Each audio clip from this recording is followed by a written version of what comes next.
You didn't ask me similar questions when I visited Israel, did you? You didn't ask me similar questions when I visited Palestine, did you? You're not going to ask me similar questions when I visit Sudan. You're not going to ask me similar questions when I visit other places. I think, colleagues, let's have trust. You have elected a president who is supposed to deliver to her mandate. Why is it that it's looking like I have met this person and therefore the president of IPU has all of a sudden become a monster? Please treat me with dignity the same way I am treating you with dignity. Give me a chance to lead this institution according to the ideals that we stand for. Not to crucify me just because I come from some country. Some of you maybe feel like we are still colonized in the mind. No. No, we are not. Dkt Tulia Ackson, ACHARUKA, ATEMA, CHECHE kwa wazungu. Rais wa Umoja wa Bunge Duniani IPU na Spika wa Bunge la Tanzania Dkt Tulia Ackson akifungua mkutano mkuu wa 149 wa IPU uliofanyika Geneva, Uswisi, amewasisitiza wajumbe wa bunge hilo kumuamini na kumpa nafasi afanye kazi yake na waache kufikiria dhana ya ukoloni kwa wanaofikiria hivyo, ikiwemo kupinga kila kitu kwa kuwa anatokea Tanzania au Afrika. Dkt Tulia ameyasema hayo baada ya baadhi ya wajumbe kukosoa uamuzi wake wa kufanya ziara nchini Urusi na kukutana na Rais Vladimir Putin kuhusu vita ya Ukraine badala ya kwenda Gaza, ambapo Dkt Tulia amesema alipochaguliwa tu Novemba mwaka jana alienda Israeli na Palestina na kuonana na viongozi na kusema hajachagua upande kwenye migogoro yote na kwamba IPU inapambana kurejesha amani kwenye migogoro hiyo. Namnukuu, mimi sio Mungu, sio malaika, ni binadamu. Nafanya kilicho ndani ya uwezo wangu. Kikosi kazi kiliniambia nifanye nilichofanya. Kosa langu ni nini? Aliuliza Dkt Tulia.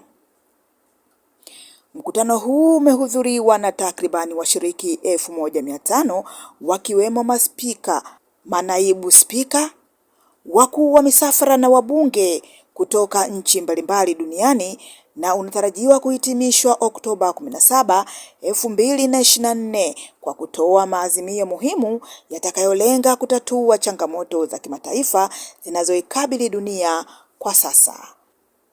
Hebu tumsikie rais huyo wa Umoja wa Mabunge Duniani IPU, Dkt Tulia Ackson, wakati alipocharuka na kutema cheche zake kwa wazungu hao. Yes, Lithuania, member of delegation Semeshka. Madam President, I would like to ask you about your last trip to Russia. What did you feel when shaking hands with the war criminal Putin from a terrorist regime in Russia? What especially mandated you, who especially mandated you to represent the IPU, and what benefit did this visit bring to democracy and not to Russian propaganda? Do you agree that your visit to Russia before visiting victim country Ukraine was a mistake, and do you regret it? Thank you. I will now give the opportunity to Ukraine. You have 2 minutes. Finally. Madam President, I will try to be as short as possible because I value our time and time of all our colleagues. You reported that you met with Putin. I want all of us to know that it happened just a few days after Russian missile destroyed the famous children's hospital Ahmadit in Kiev. Just a few days. And because of that, I have a few simple questions to Madam President. Really questions. And I and many of my colleagues, not only from 12 plus, but all around this assembly, also want to get the answers. First question, when the members of Governing Council will receive the full protocol of your meeting with Putin? Second question, did you discuss with him the IPU resolutions about Russian aggression to Ukraine? Third question, did you raise during this meeting the topic of kidnapped Ukrainian children? And last but not least, why you, Madam President, not answering the written requests from delegations to you, but even not only from delegations, but also from the geopolitical groups? I mean, written requests about information. We already sent them and we didn't receive any answer. You know, we should understand that such meetings, they are just prolonging the war, but not stopping it. And because of that, such meetings, they continue suffering of the people, not only in Ukraine, but in particular, for example, in African countries, when people become really suffer because of the food crisis caused by Russian unprovoked aggression to Ukraine. So I will kindly ask you to answer my 4 very simple questions. Thank you very much. Colleagues, a concern was raised by Iraq in respect of the report that I've just given you, and Iraq was questioning why did I visit Russia in the context of the war in Ukraine and not Gaza. I would like to inform my colleague that you might note that in November last year, I visited Palestine and I visited Israel and I met the leaders. And that was my first visit after becoming president in October. So it's not like I have ignored what is happening in the Middle East, what is happening in Lebanon, what is happening in Gaza, and what happened in Israel. So I treat all the conflicts the same way. And you might also want to note the conflicts that we are talking about in the Middle East, the war that we are talking about in Ukraine, they are not the only conflicts that IPU is looking at. We are concerned about what is happening in Yemen. We are concerned about what is happening in Syria. We are concerned about what is happening in Sudan. We are concerned about what is happening in West Africa. We are concerned about what is happening in DRC. Lithuania asked specific questions. Who mandated you to visit Russia? Why not Ukraine first? The letters were sent out, dear colleagues. The letters were sent very explicitly. They explained, and if you need copies of those letters because they are not secrets, you can always have copies. Letters were sent to our counterparts in Ukraine. Letters were sent to our counterparts in Russia. My visit was to begin with Ukraine. Ukraine responded the dates that we were ready to visit them. Mr. Zelensky and Mr. Speaker would be in New York for the NATO meeting. Would I have stopped them? No. It would be wise. In any case, I don't have such powers. Now, because the meeting of BRICS was taking place, would I stop going to Russia because Ukraine is not ready to receive me because of time? No. Why? Because IPU stands for dialogue. IPU is talking about parliamentary diplomacy. And it is in that context that I did all that I did.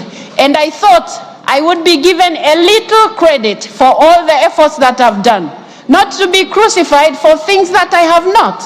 You're asking here who mandated me. Who mandated the former president who came from the 12 plus to visit Kiev? Who mandated him? Please, I think we have to reach a point where I have explained myself several times to you 12 plus, to everybody else who cared to understand.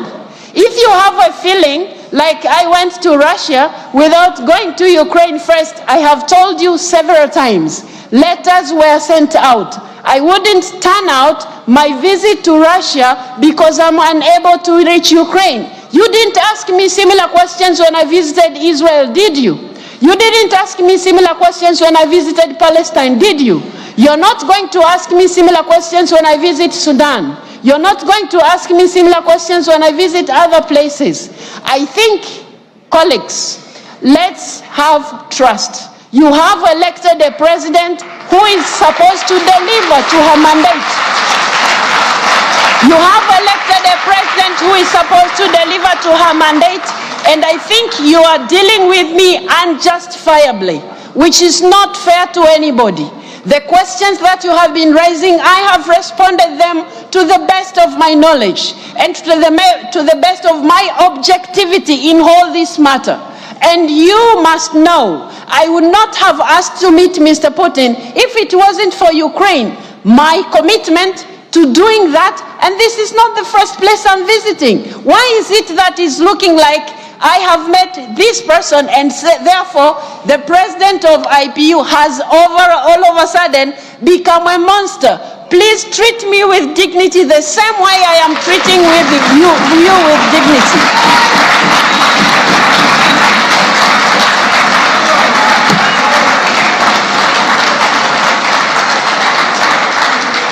I will at all times advance parliamentary diplomacy. I will at all times give respect to the ideals of IPU, but I request you members to also accept I'm not God, I'm not an angel, I'm only human, I'm doing what is possible within my powers. The president of the task force has just informed you, and I have been repeating myself in this respect. I was requested by the task force to do what I did. What did I do wrong? I was supposed to sit back and tie my hands and say there's nothing we can do as IPU. That will not be doing justice to the women and children of Ukraine who are suffering. That wouldn't be fair to the mandate that you have given me. Give me a chance to lead this institution according to the ideals that we stand for. Not to crucify me just because I come from some country. Some of you maybe feel like we are still colonized in the mind. No. No, we are not. No, we are not. So please, let's respect each other. I'm doing the best that I can, and that is exactly what I'll do. That is my commitment to you. I will keep doing that. Thank you very much.